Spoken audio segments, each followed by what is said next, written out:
Bonjour et bienvenue dans cette vidéo de démonstration du tirage en croix méthode Sébastien Michel. En effet, on me demande souvent avant d'acheter un de mes livres ou de prendre un atelier, un cours avec moi, quelle est un peu la différence de ma méthode, quelle est ma façon de lire le tirage en croix. Et je crois que cette petite vidéo va être très intéressante pour quiconque un peu s'intéresse à ma manière de lire le tarot, qui n'est évidemment pas complètement différente de tout ce qui existe évidemment. Hein. On ne réinvente pas la roue, mais je vais vous montrer comment moi je procède. Et si vous avez déjà lu un de mes livres ou pris un de mes cours, évidemment, cette vidéo-là va venir vous assister et renforcer ce que vous avez appris jusqu'à date. Le tirage en croix qu'on va regarder ensemble, c'est un tirage réel que j'ai eu il y a plusieurs années en consultation privée. La personne qui vient me voir s'appelle Marianne et Marianne est une femme mi-cinquantaine qui pose une question très précise au tarot. Elle demande, elle veut savoir, est-ce que je vais pouvoir prendre ma retraite, une pré-retraite comme je le voudrais, comme je le désire. Alors, la première étape, évidemment, est toujours d'aller voir les cartes qui se trouvent en position 1 et 5 pour comprendre Marianne, pour comprendre notre consultant, notre consultante, notre héroïne de l'histoire que l'on va raconter. Et en position 1 et 5, Marianne a pigé la carte du monde et la carte de la maison Dieu. Les deux sont à l'endroit. Alors, tout de suite, on sent quelqu'un qui estime mériter sa retraite, quelqu'un qui a l'impression d'avoir accompli quelque chose d'important dans le monde et qui est prête pour passer à une nouvelle étape avec la carte de la Maison Dieu. Mais il y a une autre chose que le monde et la Maison Dieu me disent parce que la position 1 et 5 reflètent les désirs du consultant, ce que le consultant espère. Et le monde est une carte qui nous montre toujours quelqu'un qui voudrait entreprendre quelque chose qui lui correspond totalement. Parce que le monde représente quelqu'un qui est vraiment au centre de son univers, le monde représente quelqu'un qui est en quelque part la bonne personne au bon endroit, quelqu'un qui habite son âme, si vous me permettez l'image. Et la Maison Dieu nous montre toujours quelqu'un qui veut relever un défi important, quelqu'un qui veut atteindre une étape supérieure, quelqu'un qui voudrait arriver à porter un grand coup dans sa vie pour être capable de se réinventer ailleurs.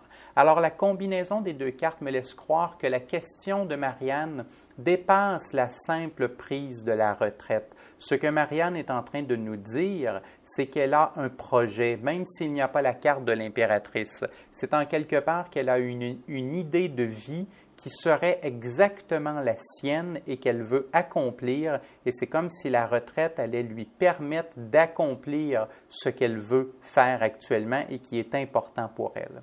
Alors, Marianne confirme tout de suite une chose. Marianne a pris des cours d'astrologie et de yoga dans les dernières années. Et ce que Marianne espère, c'est d'enseigner le yoga et de faire des consultations d'astrologie. Et elle avoue que lorsqu'elle enseigne le yoga, lorsqu'elle fait des consultations d'astrologie, elle a le sentiment d'être exactement à sa place, elle a le sentiment d'être heureuse, elle a le sentiment de faire quelque chose pour lequel elle est née, pour lequel elle est dans sa mission de vie. Et c'est exactement ce que le monde et la Maison Dieu nous montrent, c'est-à-dire quelqu'un qui veut être dans sa mission de vie et quelqu'un qui veut quitter son emploi pour, en quelque part, accomplir quelque chose de grandiose. Maintenant, pour prendre une pré-retraite, il faut que les ressources humaines acceptent la proposition de Marianne. Alors, qu'est-ce que je vais faire en deuxième? Je vais voir évidemment la position 2 et 6 parce que je veux savoir que pensent les ressources humaines du projet de pré-retraite de Marianne. Alors, en position 2 et 6, Marianne a pigé l'arcane sans nom et le diable. Le diable a été pigé inversé. L'arcane sans nom nous montre que les ressources humaines sont ouvertes au départ de Marianne, puisque l'arcane sans nom est une carte de transformation, de deuil et du fait de tourner un grand chapitre dans la vie de l'employé. Alors, pas de doute, les ressources humaines sont ouvertes à la possibilité que Marianne parte. Mais il y a un mais. Et le mais, c'est le diable inversé. Le diable est une carte d'argent et lorsqu'elle est à l'envers, l'argent manque. On n'est pas prêt à payer à Marianne ce qu'elle veut obtenir. On va lui offrir beaucoup moins que ce que Marianne espère avoir. Et comme la position 2 et 6 se trouvent un peu sur ce que j'appellerais la ligne du présent ici, je sais que le présent ne dépasse jamais vraiment plus de 30 jours après le moment d'un tirage. Alors, je peux tout de suite dire à Marianne qu'elle va rencontrer les ressources humaines très, très rapidement dans les jours qui viennent, dans les semaines qui viennent, et que les ressources humaines vont lui dire oui, mais qu'ils ne lui donneront pas autant d'argent que ce qu'elle voudrait. Marianne confirme avoir pris un rendez-vous avec les ressources humaines 2 semaines après la consultation de tarot. Alors, vous voyez, ça concorde complètement avec ce présent qui est de plus ou moins 30 jours après le moment du tirage. Allons voir le passé, la position 3, le passé le plus lointain. Cette position va nous renseigner sur comment le travail se passe depuis quelques années pour Marianne. Et on voit une chose intéressante, c'est que son travail était représenté par l'empereur inversé. L'empereur qui est justement la carte qui symbolise le travail, et lorsqu'il est à l'envers, ce qu'on nous dit, c'est que le travail n'était plus plaisant, le travail était devenu autoritaire, le travail était devenu instable, le travail était devenu difficile parce que l'empereur représente une ambiance qui est lourde, une ambiance qui est désagréable, une ambiance où on a des patrons qui nous crient par-dessus la tête, une ambiance où on a probablement des pertes d'emploi parce que l'empereur représente le fait de se briser, le fait de se renverser, représente le milieu professionnel qui éprouve des difficultés. Alors on sent que le travail, ce n'est vraiment pas jojo depuis quelques années pour Marianne. Et Marianne nous confirme une chose, c'est que l'entreprise pour laquelle elle travaille est en restructuration depuis plusieurs années déjà. Il y a eu des coupes de personnel, il y a eu des coupes de budget et les patrons sont particulièrement agressifs et hargneux envers les employés parce qu'on ne cesse de demander aux employés d'accomplir plus avec moins. Alors, c'est devenu une ambiance qui est très difficile. Également, la position 3 nous renseigne souvent sur les espoirs ou les craintes qu'a la consultante par rapport à sa question. Et ici, un empereur inversé nous parle de crainte. On voit que Marianne craint de ne pas obtenir sa pré-retraite comme elle le voudrait. Elle craint d'être instable, de ne pas avoir assez de revenus, de ne pas avoir assez de solidité dans son projet de retraite. Et Marianne confirme effectivement qu'elle a peur de ne pas avoir assez de revenus avec l'astrologie et l'enseignement du yoga. Et c'est pour cela qu'elle espère obtenir une pré-retraite généreuse parce qu'évidemment, plus l'employeur lui donne de sous, moins elle a besoin d'en faire avec ses consultations, évidemment, en astrologie. Alors, vous voyez qu'ici, l'empereur représente à la fois une crainte de ne pas avoir un avenir solide avec la pré-retraite et également représente un passé professionnel qui est devenu extrêmement difficile. Alors, on pourrait se poser comme question, comment est-ce que Marianne a réagi dans un passé un peu plus récent par rapport au travail qui est devenu difficile, par rapport à la situation tendue professionnelle? Et c'est ce qu'on va voir dans les positions 7 et 8, la position étant comment Marianne, elle, a réagi et la position 8, un peu ce qui s'est passé dans son extérieur, dans son décor, dans sa vie, quels sont les événements qui sont survenus. Et justement, le battleur nous montre un nouveau départ. Le battleur qui est aussi souvent un personnage masculin. Ce n'est pas toujours le cas, mais ça peut être intéressant de poser la question à la consultante. On peut lui affirmer qu'elle a pris dans les derniers mois un nouveau départ et on peut se douter en fonction de ce que Marianne nous a dit que le nouveau départ représente évidemment ses cours d'astrologie et ses cours de yoga. Mais on peut carrément demander à Marianne si c'est un homme qui lui a enseigné l'astrologie et le yoga et Marianne confirme que oui. Alors on voit que le battleur ici représente non seulement le professeur de Marianne, mais également le nouveau départ, les nouveaux apprentissages et les nouveaux outils qui sont débarqués dans la vie de Marianne. Et qu'est-ce que ces nouveaux outils ont eu comme impact pour Marianne? Ils ont eu un impact du jugement. Avec le jugement, Marianne s'est sentie exaltée, elle s'est sentie excitée. Elle a cru qu'elle pourrait se libérer de son travail pour pouvoir renaître, pour pouvoir régénérer sa vie professionnelle, être capable de se libérer du passé, évidemment, qui est représenté par l'empereur à l'envers, et être capable de se tourner vers un monde nouveau, vers une profession nouvelle, où elle a beaucoup plus de plaisir et beaucoup plus d'entrain.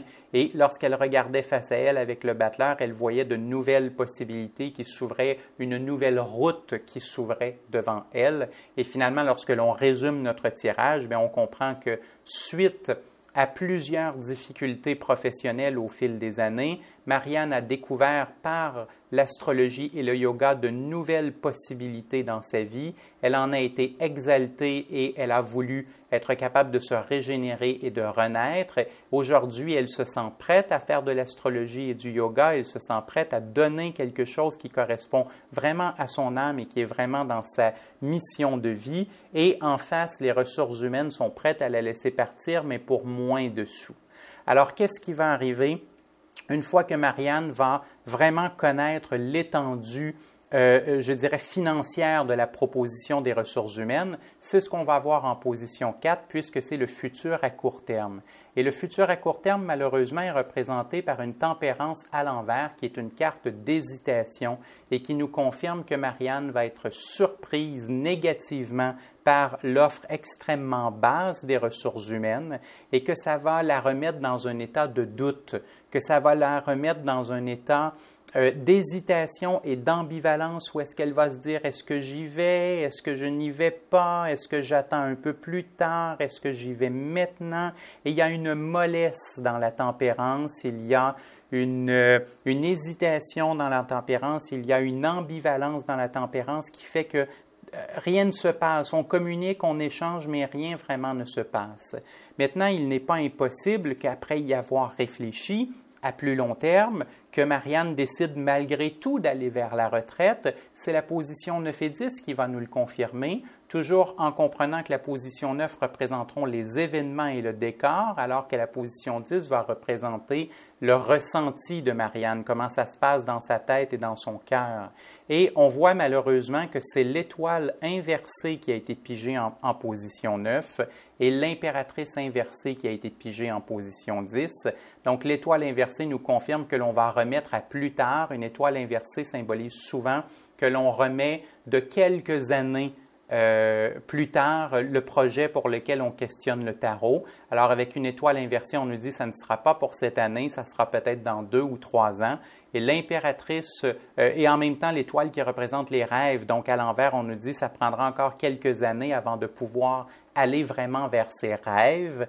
Et l'impératrice qui nous confirme que Marianne sera dans un état de confusion, dans un état où ses plans et ses idées ne seront plus aussi clairs qu'ils l'étaient au présent et au passé, et que parce que il y a cette confusion-là, parce qu'il y a un peu ce manque de clarté dans ses idées, dans ses plans, eh bien l'impératrice représente le retard des projets. L'impératrice représente l'obligation de revenir à la planche à dessin pour être capable de refaire des plans. Et c'est ce que Marianne va devoir faire. Elle va devoir recalculer tout cela. Elle va devoir remettre sa pré-retraite à plus tard pour être capable d'aller chercher un montant qui est raisonnable. Maintenant, on pourrait évidemment ne pas en rester sur une conclusion négative. Je crois que ce que le tirage nous disait, c'est que si Marianne espère avoir une sécurité béton, et pouvoir faire de l'astrologie et du yoga, ce n'est pas ça qui va arriver. On va lui proposer quelque chose de moins payant. Maintenant, il peut y avoir une invitation dans le tarot, évidemment, avec la tempérance, si on la remettait à l'endroit, ça serait vraiment de dire, d'accord, je veux renaître malgré tout et dans une certaine simplicité financière. Et si on remettait l'étoile à l'endroit, on dirait, je continue de suivre mes rêves parce que je crois en mes rêves. Et si on remettait l'impératrice à l'endroit, eh bien, on irait de l'avant dans ses idées et dans ses projets. Et c'est le conseil que j'ai donné à Marianne, de foncer malgré tout et de faire avec moins, mais en étant plus heureuse. Malheureusement, Marianne a hésité et effectivement, elle a fini par prendre sa retraite, mais 2 ans et demi après avoir fait le tirage. Alors, ceci vous donne une très, très bonne idée de comment je fonctionne et de comment j'interprète le tarot. J'espère que vous avez apprécié ce voyage dans le tirage en croix avec moi.